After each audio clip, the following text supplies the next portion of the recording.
Welcome to the video on surface area and nets.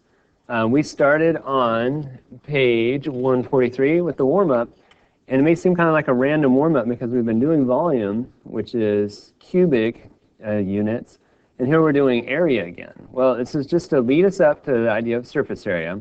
So we looked at warm-up question 1 together in class, and remember we have a composite shape.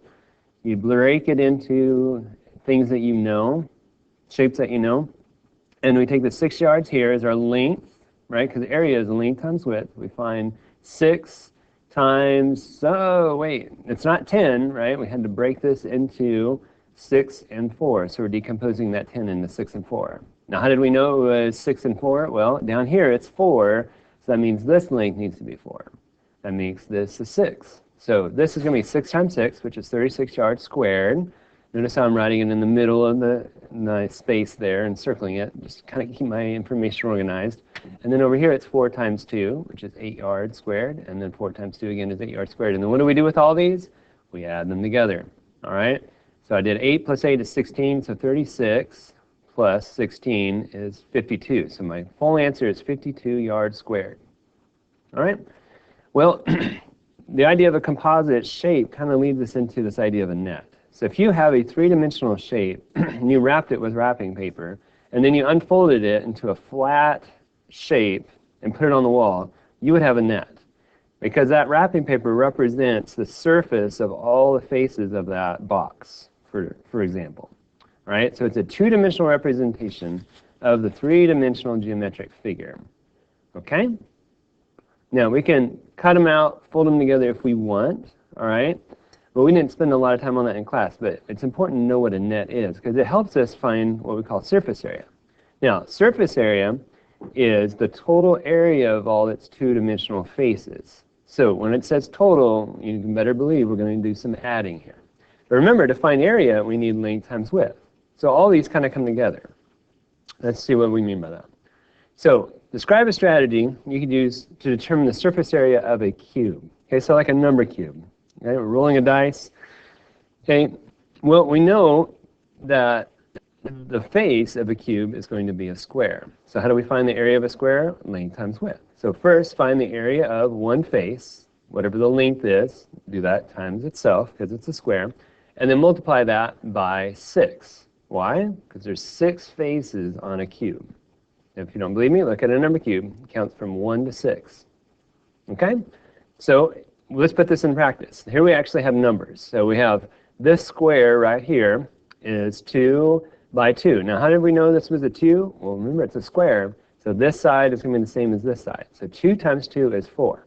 So I know the area of this face, or this square, is 4. Since it's a cube, all these faces have the same area. Okay? You see a lot of 4s because they all have the same area. How many 4s are there? Well, remember, there's 6 faces. So there would be 6 of these 4s. So what do we need to do? Add them all up, or multiply by 6 in this case, since I know that there are 6 faces. So 4 times 6 is 24, so 24 square inches. So the surface area of this unit cube is 24 inches squared. Now, it's going to get a little more complicated because not every shape is a square or a cube. Okay? But if it's a rectangle, it's the same idea. I only need to know the length and the width of this shape. Okay? The width is right here, 4.3, but I had to do some hunting to find the width, or length. I got them mixed up. Come down here, look at 5.7 is how far across it is here. So length times width, that would be my area here. All right? We didn't have time in class to actually find that, but showing you how we would do that. All right? So let's make it relevant. Let's go to this page. All right? Okay, we didn't make it to this in every class, but this is page 147. All right? Looks suspiciously like your homework. Wonder about that. Anyway, take a look at this. We got, if I cross out the decimal here and I put a 4, and I cross out the decimal here and I put a 2, and I cross out the decimal here and I put a 3, all right? We can, if we do a little work, figure out the area of each of these rectangles.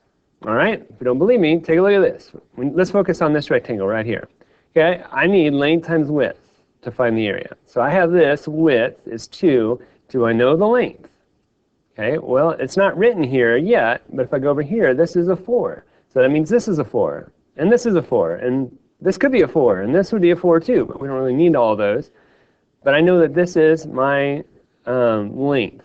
So length times width, 4 times 2 is 8. So the area of this rectangle right here is 8 feet squared.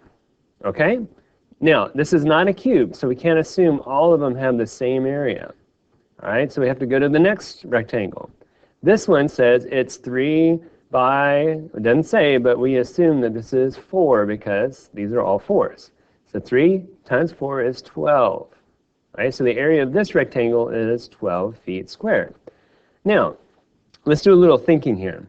If I fold this together, this side and this side are going to be opposite each other. And what does that mean? Well, it means that they have the same area. So I can just transfer this number over to here. Same thing with this. This is going to be opposite of this. If not, cut out the nets. If you don't see what I'm saying, cut out the nets at the end of your section here and try it out and see if they're not right. Okay? So this is 8 feet squared and this is 8 feet squared. Okay, but what about these top two flaps? The top here and the bottom here. Okay? This takes a little bit of reasoning here.